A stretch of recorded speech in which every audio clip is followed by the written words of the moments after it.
Hello guys, welcome to Datta Prasad classes video lecture group. Myself, Professor Ankush Mayacharya. So, yesterday we start our lectures of physics of 11th standard science, and also we start the first chapter which was units and measurements. म्हणजे विद्यार्थ्यांनो काल आपण फिजिक्सचं जे lecture होतं ते फिजिक्सचे lecture start केले आणि आपलं पहिलं जे चॅप्टर आहे युनिट्स अँड मेजरमेंट याच्यातले कंटेंट्स कोणते कोणते होते ते सुद्धा आपण समजून घेतलं. मी काल तुम्हाला पूर्ण सिलेबस लिहून दिला आणि या एकूण टोटल 14 चॅप्टर्सपैकी आपला जो 25% सिलेबस रिड्यूस झाला त्या सिलेबसबद्दल सुद्धा बोललो आहे. आणि त्याच्यानंतर लगेचच आपण सिलेबसला सुरुवात केली ज्यातलं आपलं फिजिक्सचं पहिलं चॅप्टर आहे युनिट्स अँड मेजरमेंट, ज्याला आपण मराठीत म्हणतो एकक आणि मोजमाप. तर खरं तर विद्यार्थ्यांनो काय असतं माहिती आहे का, फिजिक्स हे एक क्वांटिटेटिव्ह सायन्स आहे, म्हणजे जिथे आपल्याला मोजमापाची गरज पडते. मग ज्यात कोणतेही लॉज असतील, कोणतेही थिअरीज असतील, कोणतेही एक्सप्रेशन असतील, डेरिवेशन असतील, आपले प्रॅक्टिकल्स असतील, एक्सपेरिमेंट्स असतील, तर ह्या वेगवेगळ्या गोष्टी करताना आपल्याला वेगवेगळ्या फिजिकल क्वांटिटी यूज करायच्या. तर आता फिजिकल क्वांटिटीज म्हणजे काय, the quantities which we use in physics, म्हणजे ज्या क्वांटिटीजचा उपयोग, ज्या राशींचा उपयोग आपण फिजिक्समध्ये करतो त्यांना आपण फिजिकल क्वांटिटी म्हणतो. मग तशा अनेक फिजिकल क्वांटिटीज आहेत, त्यांच्याशी आपली पुढे ओळख होणार आहे. पण या व्हेरियस लॉज असतील, थेरीज असतील, एक्सपेरिमेंट असतील, तर यांचा अभ्यास करण्याकरता आपल्याला मेजरमेंटची गरज पडते. आणि मग ही मेजरमेंट करण्याकरता आपण युनिटचा उपयोग करत असतो. जर तुम्ही चॅप्टरच्या स्टार्टिंगला बघितलं तर तुम्हाला एक टॉपिक दिला आहे, पॉईंट तिथे सुरुवातीला कॅन यू रिकॉल, आणि कॅन यू रिकॉलमध्ये पहिला प्रश्न असा विचारला आहे, what do you mean by unit, म्हणजे युनिट म्हणजे काय हा प्रश्न तुम्हाला विचारला आहे. तर तुम्ही 9वी आणि 10वीत असताना बघितलं होतं की युनिट म्हणजे काय, तर एकदम सोपं, the reference standard use for the measurement of physical quantity, म्हणजे तो एक संदर्भ असतो, रेफरन्स असतो, रेफरन्स स्टँडर्ड. आणि हा रेफरन्स स्टँडर्ड आपण काय यूज करतो, तर कोणतीही गोष्ट मोजण्याकरता. म्हणजे समजा सकाळीच तुम्ही दुकानात गेले आणि दुकानात गेल्यानंतर जर तुम्हाला साखर विकत घ्यायची असेल तर तुम्ही दुकानदाराला सांगतात की काका 1 किलो किंवा 2 किलो किंवा 5 किलो साखर द्या. मग आपण किलोग्रॅम हा जो शब्द वापरतो किंवा किलो, तर ॲक्च्युली हा आपल्याकरता आहे युनिट. म्हणजे ज्यावेळेला आपण 5 किलोग्रॅम म्हणतो तर 5 किलोग्रॅमचा अर्थ काय होतो, तर 1 किलोग्रॅमचे आपण एकूण 5 भाग विकत घेत असतो. म्हणजे एकूण 5 भाग, 1 किलोग्राम गुणिले 5 म्हणजे 5 किलोग्राम. मग याच्यापैकी 5 हे मॅग्निट्यूड झालं, 5 हे मॅग्निट्यूड झालं आणि किलोग्रॅम हे युनिट झालं. मग आपण आपल्या डेली लाईफमध्ये असं युनिट्स आणि मेजरमेंट कंटिन्युअसली यूज करत असतो. तसंच आपल्याला सायन्सच्या ह्या ब्रांचमध्ये ज्यावेळेला आपण फिजिक्स शिकतो आहे तर त्यावेळेला सगळ्यात पहिले युनिट्स म्हणजे काय आणि मेजरमेंट म्हणजे काय ते समजून घ्यायचं आहे. जर समजा तुम्ही बाजारात गेलात आणि बाजारात गेल्यानंतर तुम्ही लिक्विड फॉर्ममध्ये काहीतरी विकत घेत आहे, म्हणजे फॉर एक्झाम्पल आता तुम्ही सॅनिटायझर विकत घ्यायला गेले किंवा इतर कोणतं तरी लिक्विड, तर ते लिक्विड तुम्ही घेताना लिटरच्या फॉर्ममध्ये सांगतात. म्हणजे बेसिकली तुम्ही जर टेम्परेचर मेजर करतायत किंवा एखादी क्वांटिटीचं वेट मेजर करतायत किंवा तुम्ही लेंथ मेजर करतायत, तर ह्या प्रत्येक क्वांटिटी मेजर करताना यांचं युनिटसुद्धा वेगळं असतं.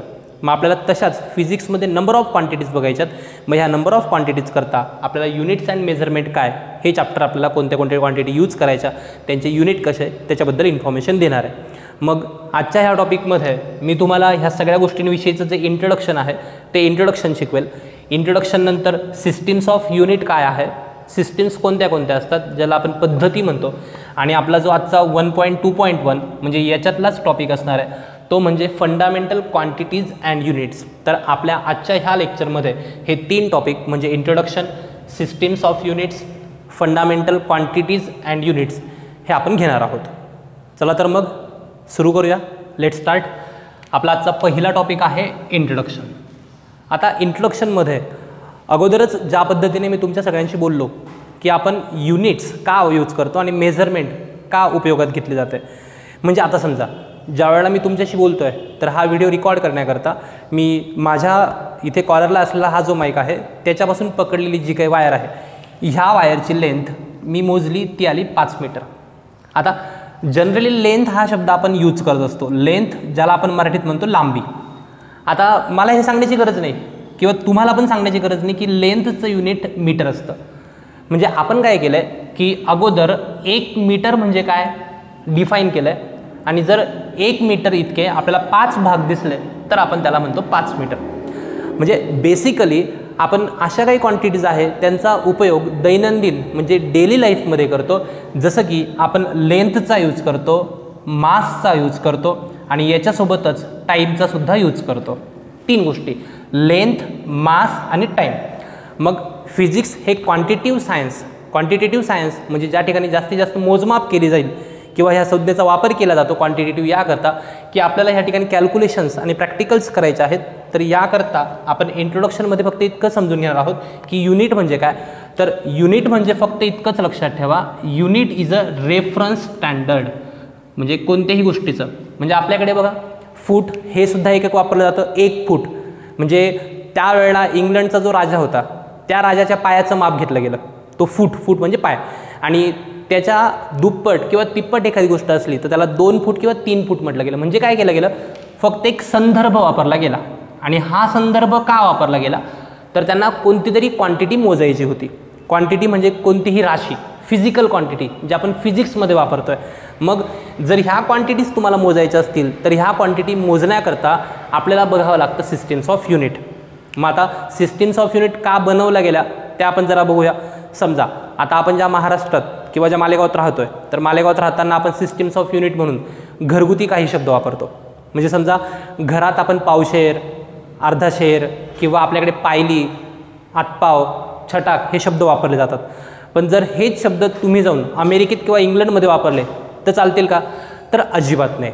मग काय असतं की आपण जे युनिट्स वापरणार आहोत किंवा आपण जी मेजरमेंट करणार आहोत तर ही वर्ल्ड वाईड ॲक्सेप्ट केली गेली पाहिजे. तर याकरता काही सिस्टीम्स ऑफ युनिट डिफाईन केल्या गेल्यात. मग आपण पुढचा जो पॉईंट बघणार आहोत इंट्रोडक्शन नंतरचा तो आपला आहे सिस्टीम्स ऑफ युनिट्स. चला तर मग सुरू करूयात आपला दुसरा पॉईंट, सिस्टीम्स ऑफ युनिट्स. आता अगोदर सांगितलेल्या इंट्रोडक्शनच्या टॉपिकनुसार आपण बोललो की आपण जनरली ज्या क्वांटिटीज वापरतो रोजच्या उपयोगात त्या मी इथे लिहितो आहे. एक म्हणजे लेंथ, दुसरं म्हणजे मास आणि तिसरं ज्याला आपण म्हणतो टाईम. मी आत्ता तात्पुरतं फक्त 3 फिजिकल क्वांटिटीजचा विचार करतो आहे. 3 कोणत्या, लेंथ, मास आणि टाईम. लेंथ ज्याला आपण लांबी म्हणतो, मग कदाचित ती उंचीही असू शकते, ते अंतरही असू शकतं, म्हणजे ती कोणतीही लांबी असेल. मास ज्याला आपण मराठीत म्हणतो वस्तुमान आणि टाईम ज्याला आपण मराठीत म्हणतो कालावधी किंवा वेळ. मग काय असतं माहिती का, सिस्टीम्स ऑफ युनिटमध्ये या 3 क्वांटिटीजचा विचार करता आपल्याकडे सध्या 4 सिस्टीम्स आहेत. 4पैकी 3 ह्या पूर्वीच्या सिस्टीम्स आहेत आणि सध्या आपण जी वापरतो ती आहे SI सिस्टीम. मग मी एक एक करून या सिस्टीम्सबद्दल तुम्हाला माहिती देतो आहे. तुमच्यासमोर जी पहिली सिस्टीम इथे लिहिली आहे जिचं नाव आहे CGS. एकदम सोपी सिस्टीम, तुम्हाला नावानुसारच जायचं आहे. CGS हा शॉर्ट फॉर्म झाला. आता सीचा विचार केला तर सी वरून आपल्याकरता शब्द बनतो सेंटीमीटर. कोणता शब्द बनतो, सेंटीमीटर. त्याच्या व्यतिरिक्त जीकडे गेले तर जी पासून शब्द बनतो ग्रॅम. आणि त्याच पद्धतीने जर तुम्ही टाईमचा विचार केला तर त्याच्यापासून शब्द बनला सेकंड, एस करता. म्हणजे CGS सिस्टीममध्ये जर तुम्हाला लेंथ मोजायची असेल तर ती सेंटीमीटरमध्ये मोजली जाते. जर तुम्हाला मास मोजायचं असेल तर ते ग्रॅममध्ये मोजलं जातं. आणि जर तुम्ही टाईम मेजर करत असाल तर त्याचं युनिट असतं सेकंद. शक्यतो लक्षात ठेवा, सिस्टीम कोणतंही असू देत, टाईमचं युनिट नेहमी काय असतं, सेकंड. कारण सगळ्यात लहान युनिट आपण सेकंड वापरतो. जरी आपण म्हणतो मायक्रो सेकंड, मिली सेकंड, पण आपल्याला त्याची गरज पडणार नाही, आपण सेकंडचाच यूज करणार आहे. ठीक आहे. तर मी आत्ता तुमच्याशी बोललो CGS सिस्टीमबद्दल. आता लगेच CGM सिस्टीमच्या खाली MKS सिस्टीम वापरली गेली आहे, हिचा यूज केला गेला आहे. आता CGS सिस्टीम हिचा जो वापर आहे हा स्मॉल लेवलच्या क्वांटिटीज करता, म्हणजे लहान क्वांटिटी करता. आणि जर क्वांटिटी यापेक्षा जास्त असेल तर आपण यूज करतो MKS सिस्टीम. मग MKS सिस्टीममध्ये काय होतं, फक्त जर समजा अगोदर तुम्ही लेंथ ही सेंटीमीटरमध्ये मोजत होतात आणि जर लेंथ वाढत असेल तर ती आता तुम्ही मोजणार मीटरमध्ये. गुड. आता तुम्ही मासचं स्वतः सांगू शकतात. जर अगोदर G फॉर ग्रॅम होता तर आता इथे K फॉर काय असेल, व्हेरी नाईस. जरी मी समोर ऐकायला नसलो तरी मला अपेक्षा आहे की तुम्ही किलोग्रॅम बोलले असाल. आणि शेवटी अगोदर सांगितल्याप्रमाणे S हा टाईम करता असला तर युनिट असणार आहे सेकंड. Very nice. इथे CGSचा फुल फॉर्म आपल्याला मिळाला, CGS, C for centimetre, G for gram आणि S फॉर सेकंड. सिमिलरली इथे MKS करता मिळालं, M for metre, K for kilogram आणि S फॉर सेकंड. म्हणजे सिस्टीमचे नावं हे त्यांच्या शॉर्ट फॉर्मवरून बनलेले आहेत. मग आता शेवटची म्हणजे तिसरी बघूयात, FPS. आता FPSलाच आपण मेट्रिक सिस्टीम किंवा ब्रिटिश सिस्टीम पण म्हटले जाते. कारण हिचा जो शोध आहे तो असं म्हणतात की युरोपमध्ये, ब्रिटनमध्ये तिकडे लागला आहे. आता हा जो यूज आहे FPS चा तो भारतात सुद्धा केला जायचा, इवन तो अजूनही करतात सॉरी. तर FPS चा उपयोग कसा केला जातो, तर F परत एकदा जर तुम्ही लेंथचा विचार केला तर आपण अजूनही आपली उंची फूटमध्ये सांगतो, बरोबर. आपल्यावर इंग्रजांनी राज्य केलं होतं, मग त्यांनी ही सिस्टीम आपल्या भारतातल्या मातीत मिळवली आहे. नंतर पीचा विचार केला तर आपल्याकडे अजूनही लहान बाळाचं जे मास असतं ते पाऊंडमध्ये सांगितलं जातं. आणि सरते शेवटी इथल्या पण टाईमचा तुम्ही विचार केला तर इथला जो वेळ असतो तो मेजर केला जातो सेकंडमध्ये. मी आता तुमच्यासमोर ज्या 3 सिस्टीम लिहिल्यात, CGS, MKS आणि FPS, या तुम्हाला दिसत असतील, त्या व्यवस्थित रीड करा. आता झालं काय, ह्या वेगवेगळ्या सिस्टीम्स असल्यानंतर जर प्रत्येकाचा काहीतरी वेगवेगळ्या युनिट्स वापरल्यानंतर नवीन काही रिसर्च केली आणि त्याचा शोध लावल्यानंतर युनिट वेगळं वापरलं तर त्याच्याने काही वेगळे परिणाम होऊ शकतात. मग याच्याकरता काय केलं गेलं, 1971ला जी 40th इंटरनॅशनल एक कॉन्फरन्स जी वेट आणि मेजर्स करता बनलेली असते, तर ती कॉन्फरन्स भरल्या गेल्यानंतर इंटरनॅशनल लेवलला असं ठरवलं गेलं की वर्ल्ड वाईड एकच सिस्टीम आपण ॲक्सेप्ट करावी, म्हणजे एकच मापन पद्धती, मोजमाप पद्धती वापरावी. आणि त्यावेळेला आपण यूज केली SI सिस्टीम. SI सिस्टीमला आपण म्हणतो इंटरनॅशनल सिस्टीम. कोणती सिस्टीम म्हणतात, इंटरनॅशनल सिस्टीम. मग ही इंटरनॅशनल सिस्टीम हिची जी सुरुवात आहे ती 1971 पासून केली गेली आहे. 11वी आणि 12वी या दोघेही वर्षात आपण जी सिस्टीम ऑफ युनिट वापरणार आहोत ती असणार आहे SI सिस्टीम. हे तुमचं बेसिक होतं. CGS, MKS आणि FPS हे या अगोदर तुम्ही 10वीला सुद्धा बघितलं आहे, ठीक आहे. आय होप तुम्हाला ही सिस्टीम्स ऑफ युनिट समजली असेल. ओके, चला मग नेक्स्ट पॉईंट बघूया. आता आपण आजचा पुढचा आणि शेवटचा टॉपिक बघूयात, फंडामेंटल क्वांटिटीज अँड युनिट्स, ठीक आहे. तर आजच्या लेक्चरच्या सुरुवातीलाच मी तुम्हाला एक कन्सेप्ट सांगितली होती, फिजिकल क्वांटिटी नावाची, ठीक आहे. मी पुन्हा फळ्यावर सांगतोय ती फिजिकल क्वांटिटी. एकदम सोपं आहे, आपण शिकतो काय, फिजिक्स. मग फिजिक्समध्ये ज्या क्वांटिटीज यूज केल्या जातात त्यांना आपण म्हणतो physical quantity. The quantities which we use in physics are called as physical quantities. मग आपण फिजिक्समध्ये ज्या क्वांटिटीची मेजरमेंट करणार आहोत तर ह्या क्वांटिटीचे 2 टाईप पडतात. किती, 2. त्यापैकी पहिला जो टाईप असतो तो आहे फंडामेंटल आणि दुसरा जो टाईप आहे तो आहे डिराईव्ह क्वांटिटी. आजच्या लेक्चरमध्ये आपण फक्त फंडामेंटल क्वांटिटी शिकणार आहोत. उद्याच्या लेक्चरमध्ये मी डिराईव्ह क्वांटिटी आणि डिराईव्ह युनिट यांच्याबद्दल बोलेन. चला तर मग बघूयात फंडामेंटल क्वांटिटी काय असतं. तर आता फंडामेंटलला मराठीत आपण म्हणतो मूलभूत. मराठीत याला म्हटलं जातं मूलभूत. आता मूल हा संस्कृत शब्द आहे, त्याचाच अर्थ होतो मूळ. मूळ म्हणजे काय, तर ज्यापासून सुरुवात होते.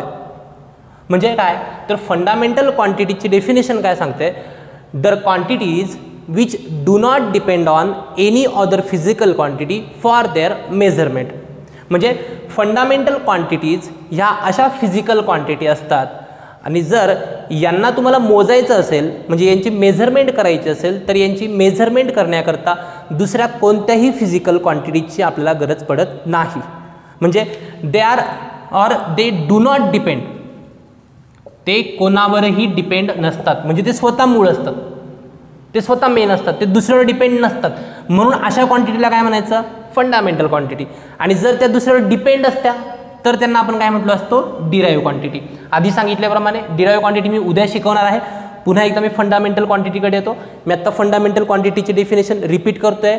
The fundamental quantities are those quantities which do not depend upon any other physical quantity for their measurement. मग आपण बेसिकल याचे जर एक्झाम्पल घ्यायचे असतील फंडामेंटलचे तर आपण घेऊ शकतो लेंथ किंवा मास किंवा टाईम, ज्या आपण अगोदर पण सिस्टीम्स ऑफ युनिटमध्ये बघितले होते. आता समजा मला माझी लेंथ मोजायची, म्हणजे मला माझी हाईट मोजायची, तर मी काय करणार, एक टेप घेणार, पायाजवळ टेप लावणार, डोक्यापर्यंत मोजणार. म्हणजे ही क्वांटिटी मोजायला मला फक्त स्वतःचीच क्वांटिटीची गरज पडली. ती कोणती, लेंथ. म्हणजे मी फक्त एकच कोणती तरी मेजरमेंटसाठी क्वांटिटी वापरली. लेंथ मेजर करताना मी वेळ बघितला किती वाजले, माझी हाईट बदलेल का, किंवा मी माझं मास वेट काही बघितलं का, नाही. म्हणजे ही क्वांटिटी मोजताना मला इतर दुसऱ्या कोणत्याच क्वांटिटीची गरज पडलेली नाही. म्हणून अशा क्वांटिटीला कोणती क्वांटिटी म्हणतात, फंडामेंटल क्वांटिटी. मग लेंथ ही फंडामेंटल क्वांटिटी झाली. सिमिलरली मास ही पण फंडामेंटल क्वांटिटी आहे. आणि टाईम, ज्याला आपण वेळ म्हणतो, म्हणजे आता टाईम किती झाला किंवा व्हिडिओ किती मिनिटाचा झाला हे जर तुम्ही बघत असाल तर हे मोजण्याकरता सुद्धा तुम्हाला दुसऱ्या कोणत्याही क्वांटिटीची गरज पडत नाही. मग ज्या ठिकाणी त्या दुसऱ्यावर डिपेंड नसतात अशा क्वांटिटीजला म्हटलं जातं फंडामेंटल क्वांटिटी.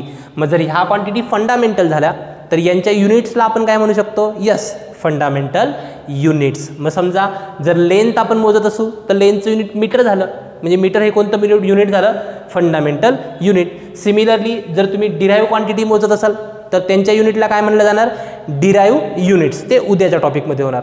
मग एकूण फंडामेंटल क्वांटिटी किती असतात? तर एकूण फंडामेंटल क्वांटिटीज आहेत 7. एकूण फंडामेंटल क्वांटिटी किती? 7. मग त्या 7 फंडामेंटल क्वांटिटीपैकी 3 फंडामेंटल क्वांटिटी मी तुमच्या समोरच लिहिलेल्या आहेत.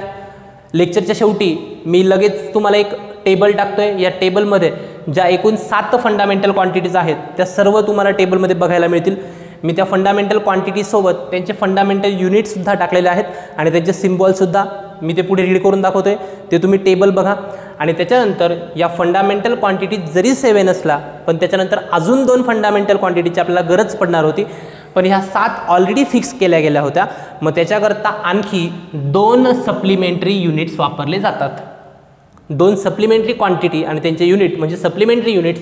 मग ते प्लेन अँगल आणि सॉलिड अँगल. मग प्लेन अँगल आणि सॉलिड अँगलबद्दल सुद्धा मी पुढच्या टेबलमध्ये माहिती दिली आहे, ते पण तुम्ही चेक करा.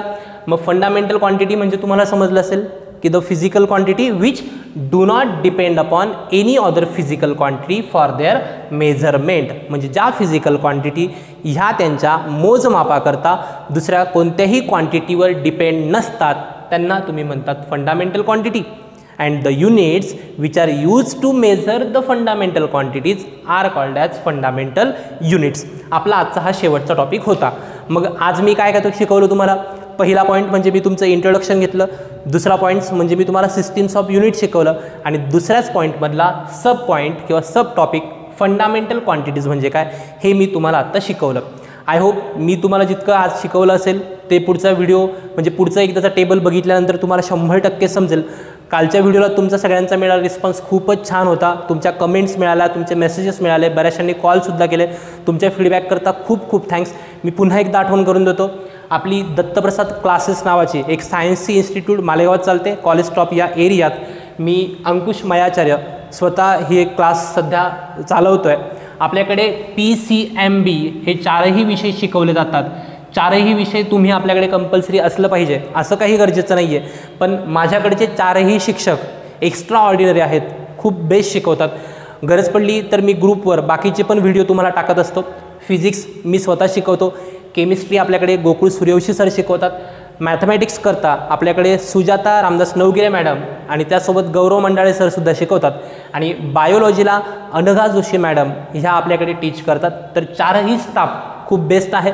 तुम्ही एकदा यांचे बाकीच्यांचे पण व्हिडिओ बघून बघा. मी आपला जो ऑनलाईन ग्रुपचा लेक्चर आहे ग्रुप त्यावर हे सगळे व्हिडिओज टाकत असतो. तुमचे फीडबॅक नक्की कळवा. आणि जर समजा आजच्या व्हिडिओत तुम्हाला काही अडचण आली तर नक्की मला फोन किंवा SMS करून तुमचे जे डाऊट्स असतील ते डाऊट्स क्लिअर करा. आणि जर हा व्हिडिओ तुम्हाला 100% समजला असं जर वाटलं तर तुमच्या इतर मित्रांपर्यंत हा व्हिडिओ नक्की शेअर करा. आजचा व्हिडिओ जर आवडला तर व्हिडिओ इथंपर्यंत जर नक्की तुम्ही बघितला असेल तर व्हिडिओ लाईक करा, चॅनलला सबस्क्राईब करा आणि जास्तीत जास्त मित्रांपर्यंत हा व्हिडिओ शेअर करून आपल्या दत्तप्रसाद क्लासेस आणि इतर विद्यार्थ्यांपर्यंत दत्तप्रसाद क्लासेसला पोहोचता येईल याची नक्कीच काळजी घ्या. आजचा व्हिडिओ तुम्ही पूर्ण बघितला याकरता मनापासून थँक्स. समोर तुम्हाला स्क्रीनवर मी जी फंडामेंटल क्वांटिटी आणि युनिटची डेफिनेशन शिकवली ती दिसते.